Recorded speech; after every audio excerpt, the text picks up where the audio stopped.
Hi friends, welcome to Sujatha tailor. మనకి 13 ఏళ్ల నుంచి నెల్లూరులో ఒక కస్టమర్ ఉన్నారండి, కుట్టించుకునే వాళ్ళు. చీర చూడండి ఎంత బాగుందో.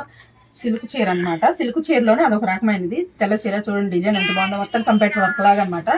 ఈ చీర మీదకి మనం బ్లౌజ్ ఇలా డిజైన్ చేశాను. చూడండి ఎంత బాగుందో మేడం. మొత్తం పైపింగ్ ఇచ్చానండి. చూడండి ఎంత నీట్గా వచ్చేసి, ముందు వచ్చేసి రౌండ్ మెక్కేనండి. చూడండి హ్యాంగింగ్స్ కూడా సింపుల్గా ఇచ్చాను. చేతులకి ఇంకా మొత్తం డిజైన్ వచ్చేసింది అనమాట. ఇదొక బ్లౌజు.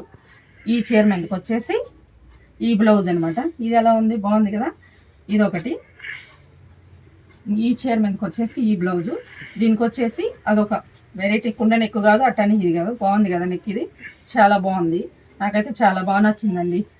కుట్టే వాళ్ళకి నచ్చుతాయని మీరు అంటారులేండి. ఈ చీర మీదకి వచ్చేసి ఈ బ్లౌజ్ అనమాట. ఇవి రౌండ్ నెక్కులండి, అందుకని చూపించట్లేదు. చూడండి ఈ బ్లౌజ్, ఈ జాకెట్ చూడండి ఎంతమంది. కట్ వర్క్ మొత్తం పైపింగ్ ఇచ్చానమాట. కట్ వర్క్ పైపింగ్ వేయాలంటే ఎంత కష్టమో టైలర్లకే తెలిసిద్ది అనమాట. హ్యాంగింగ్స్ వచ్చేసి ఇవి చూడండి ఎంత బాగుందో. జాకెట్ బాగుంది కదా. ఈ చీర మీద అనమాట ఈ బ్లౌజ్. చీర బాగుంది కదా. ఈ చీర మీదకి వచ్చేసి ఇది కూడా ఫ్యాన్సీ ఇచ్చారండి. ఈ చీర మీదకి వచ్చేసి ఈ బ్లౌజు కట్ వర్క్ అండి. దీనికి కూడా ఇది ఒక షేపు. వెనక వచ్చేసి డోరీలు చూడండి ఎంత సింపుల్గా, ఎంత నైస్గా ఉన్నాడు. ఊరిలో దోసాని పూలు అని ఉంటాయండి. దోసాని పూలు లాంటివి అనమాట ఇవి. ఇది ఒక బ్లౌజు. దీని మీదకి రౌండ్ మేడేనండి. ఈ చీర మీదకి ఇది ఒక చీర. ఈ చీర మీదకి వచ్చేసి కుండ మేడ అనమాట. కుండ మేడ ముందు వచ్చేసి రౌండ్ మేడ, చేతులు వచ్చేసి చిన్న అనమాట.